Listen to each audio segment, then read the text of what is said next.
We are back here on Conversations on the Couch, and here we're at FWDG, which is our sort of home away from home for this, which is wonderful. We're being joined now by Margaret Evans. It is great to see you. Thank you. Sort of make new friends, keep the old summer silver, summer gold. We're kind of reacquainting with everyone. You've been in Beaufort for quite a long time.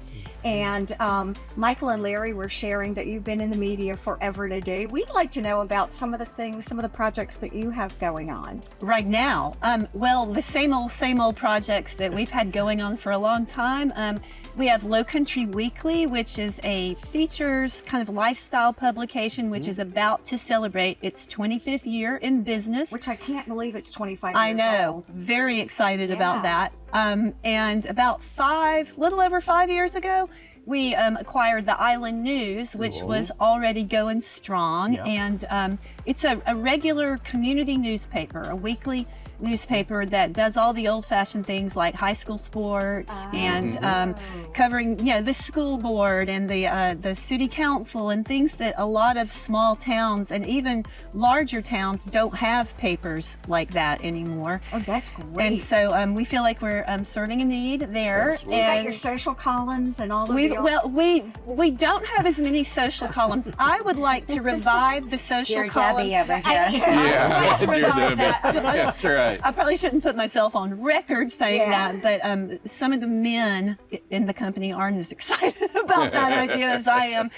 But I'm not mentioning any names, my husband. But we do have a lot of just columns, a lot of local columnists who are expressing their many varied opinions, which is kind of fun. What's been interesting for Aaron and I is when Larry and Michael came on with Conversations on the Couch, we're Hilton Head, right? Bluffton, Hilton Head. They have introduced us to the people in Beaufort, the richness and the depth of the community. We're sharing sort of with the people in Hilton Head who may not know, and it is. We look forward to it every month. We have met the most incredible people. And I'll say thank you to some of the things are surprises to us. I mean, what they do, and when we talked about the airport stuff that's going on there that we had no idea. Right. Even being here. So you're learning about your own hometown. We are. Every time somebody. They've been here since time began. Right. I know they're very famous around here.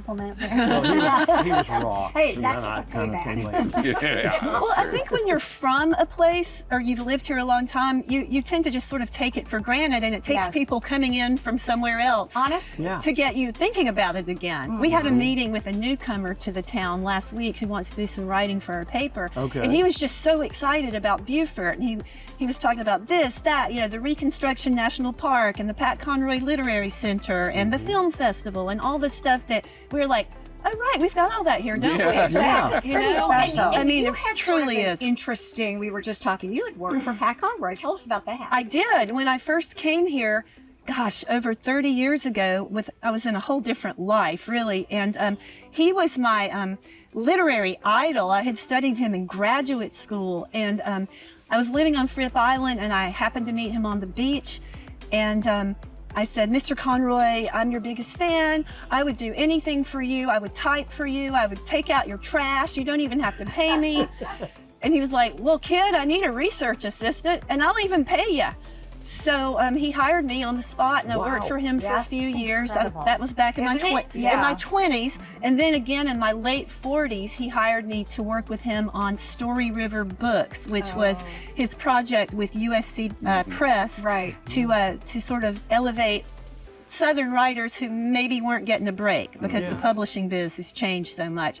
So I did that for about 3 years right before he died, and it was amazing. Are you ever interested in writing a novel? Are you a novelist yourself? People ask me that all the time. When are you writing your novel? And I don't think I am. I write a column, and I've been writing it for almost 20 years. And that's what I do. Your passion. That's my passion. It's still my passion. It's also the bane of my existence. I don't know how to explain that exactly.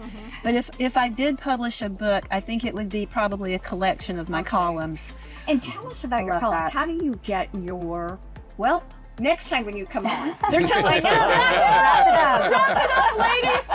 Exactly. But you've been So great. much to We'll get talk you about. back Stay on tuned again. for part 2, right? Yeah, absolutely. Stay tuned. Yeah, this was great. It was so nice to you. be here. Thank y'all for inviting me. So nice. Yes, it was great to meet you.